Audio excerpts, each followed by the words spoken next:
mampu mengelola negara sesuai ketentuan konstitusi dan hukum yang berlaku, berkemampuan membangun hubungan yang harmonis antar kelompok-kelompok politik, pembela setia keberagaman bangsa, mampu menegakkan dan memperkokoh kedaulatan NKRI, peduli pada kepentingan rakyat kecil, serta terbukti mampu mendorong percepatan pembangunan daerah terpencil, daerah terisolasi, daerah termiskin, daerah perbatasan, serta pulau-pulau terluar di Indonesia demi memperkecil disparitas pembangunan antar kawasan, antar wilayah, antar daerah, antar sektor, serta antar desa dan kota.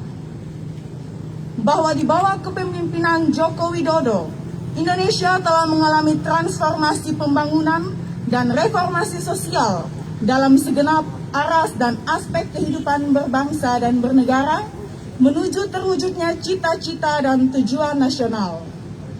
Percepatan pembangunan infrastruktur dalam rangka pemulihan dan penguatan fondasi ekonomi, pemulihan pelayanan dasar, perwujudan pertumbuhan yang berkualitas dan berkeadilan, sekaligus mengatasi dampak pandemi COVID-19, pembangunan wilayah untuk mengatasi kesenjangan dan menjamin pemerataan pembangunan SDM yang berkualitas dan berdaya saing tinggi, kebijakan BBM satu harga, pembangunan stabilitas politik, hukum, pertahanan dan keamanan, serta transformasi kebijakan publik, kebijakan revolusi mental dan pembangunan kebudayaan, pelestarian lingkungan dan ekosistem hidup, serta pembangunan ketahanan bencana dan perubahan iklim, serta menempatkan Indonesia pada posisi penting dan strategis dalam pergaulan dunia, merupakan beberapa contoh dari prestasi kepemimpinan Presiden Joko Widodo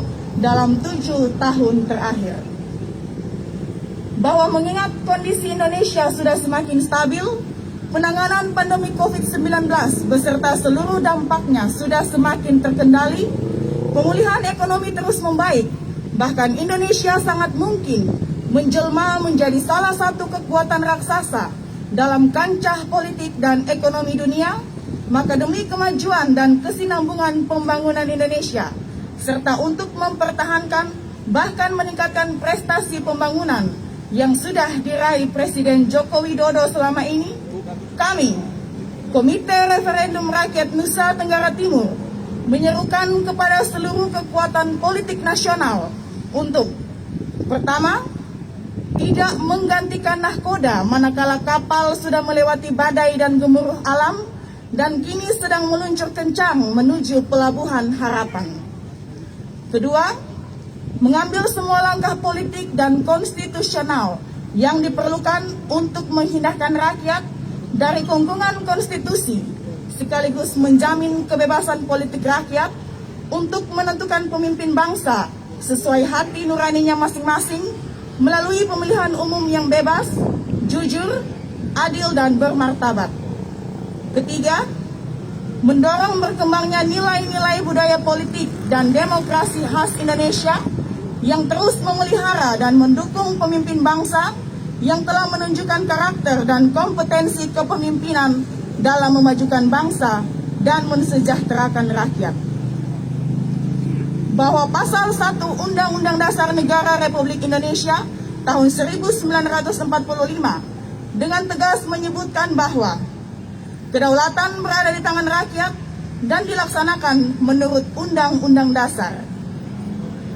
Perubahan rumusan Pasal 1 Undang-Undang Dasar 1945 hasil amandemen ini mengandung beberapa makna.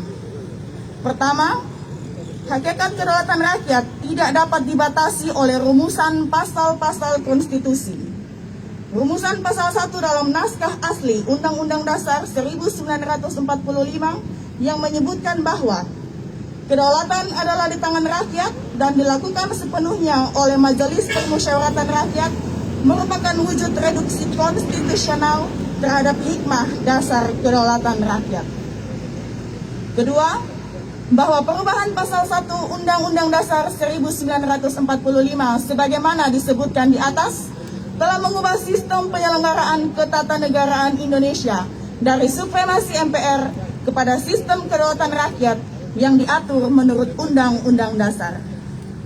Ketiga, bahwa perubahan pasal 1 Undang-Undang Dasar 1945 selain meneguhkan kembali hakikat kedaulatan rakyat yang dianut bangsa Indonesia, juga merupakan penegasan sekaligus penjabaran paham kedaulatan rakyat yang dirumuskan dalam alinea keempat pembukaan Undang-Undang Dasar 1945. Keempat, bahwa pelaksanaan kedaulatan rakyat Indonesia tidak dapat diserahkan kepada lembaga dan atau badan manapun, melainkan mesti secara langsung dilaksanakan oleh rakyat melalui pemilihan umum, karena kedaulatan rakyat sejatinya tetap di tangan rakyat, sedangkan lembaga-lembaga negara hanya melaksanakan kedaulatan itu menurut ketentuan Undang-Undang Dasar.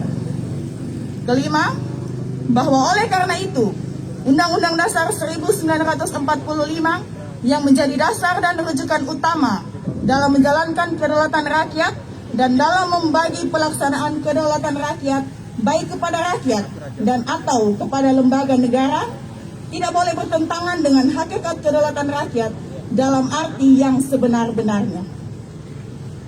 Bahwa rumusan pasal 7 Undang-Undang Dasar Negara Republik Indonesia tahun 1945 hasil amandemen yang menyebutkan bahwa Presiden dan Wakil Presiden memegang jabatan selama 5 tahun dan sesudahnya dapat dipilih kembali dalam jabatan yang sama hanya untuk 1 kali masa jabatan, pada hakikatnya merupakan wujud pembatasan kedaulatan rakyat, karena rakyat tidak diberikan kebebasan untuk menentukan pemimpin bangsa menurut hati nuraninya yang murni. Bahwa frase dalam jabatan yang sama hanya untuk 1 kali masa jabatan jelas merupakan kungkungan konstitusi terhadap kehendak bebas rakyat untuk mewujudkan kedaulatannya dalam memilih pemimpin melalui pemilihan umum. Asas kedaulatan rakyat sejatinya memberikan kebebasan kepada rakyat untuk memilih siapapun menjadi pemimpin mereka sepanjang diyakini mampu mewujudkan pembaharuan dan kemajuan kehidupan bermasyarakat, berbangsa dan bernegara menuju tercapainya tujuan dan cita-cita nasional masyarakat Indonesia yang adil dan makmur, baik material maupun spiritual, gemah ripah loh jinawi. Oleh karena itu, dalam semangat penegakan kedaulatan rakyat dan sebagai perwujudan kecintaan dan kepercayaan rakyat Nusa Tenggara Timur terhadap kinerja, karakter, dan kompetensi kepemimpinan Presiden Joko Widodo, Komite Referendum Rakyat Nusa Tenggara Timur bertekad menggelar referendum secara langsung, terbuka dan bebas untuk mengetahui pendapat rakyat Nusa Tenggara Timur yang sudah memiliki hak pilih terhadap 2 pertanyaan pokok. 1. Apakah Bapak Ibu setuju apabila Bapak Joko Widodo melanjutkan kepemimpinannya sebagai Presiden Republik Indonesia untuk periode yang ketiga? A. Setuju. B. Tidak setuju. 2. Apakah Bapak Ibu setuju dilakukan amandemen pasal 7 Undang-Undang Dasar Negara Republik Indonesia tahun 1945 dari rumusan lama, Presiden dan Wakil Presiden memegang jabatan selama 5 tahun dan sesudahnya dapat dipilih kembali dalam jabatan yang sama hanya untuk 1 kali masa jabatan menjadi rumusan baru. Presiden dan Wakil Presiden memegang jabatan selama 5 tahun dan sesudahnya dapat dipilih kembali. A. Setuju. B. Tidak setuju. Referendum rakyat Nusa Tenggara Timur ini akan digelar selama 1 bulan, terhitung 21 Juni 2021 hingga 21 Juli 2021. Demikianlah maklumat referendum rakyat Nusa Tenggara Timur terhadap perubahan pasal 7 Undang-Undang Dasar Negara Republik Indonesia tahun 1945 tentang pembatasan masa jabatan presiden untuk ditindaklanjuti sebagaimana mestinya, sekaligus merupakan kado terindah rakyat Nusa Tenggara Timur terhadap Presiden Joko Widodo pada ulang tahunnya yang ke-60 hari ini. Kupang, 21 Juni 2021. Komite Referendum Rakyat Nusa Tenggara Timur, Ketua Pius Rengka SH MSc. Terima kasih kepada Saudara Vicky yang sudah membacakan naskah deklarasi untuk kita semua. Baik, Noni, dan saya akan mengajak kembali kita yang hadir untuk membakar suasana kita sore hari ini. Masih ingat dengan yel-yelnya? Baik. Tentunya masih ingat ya. Oke, kalau begitu kita yel-yel bersama-sama ya. Salam referendum, Jokowi 3 periode, Jokowi 3 periode, salam referendum.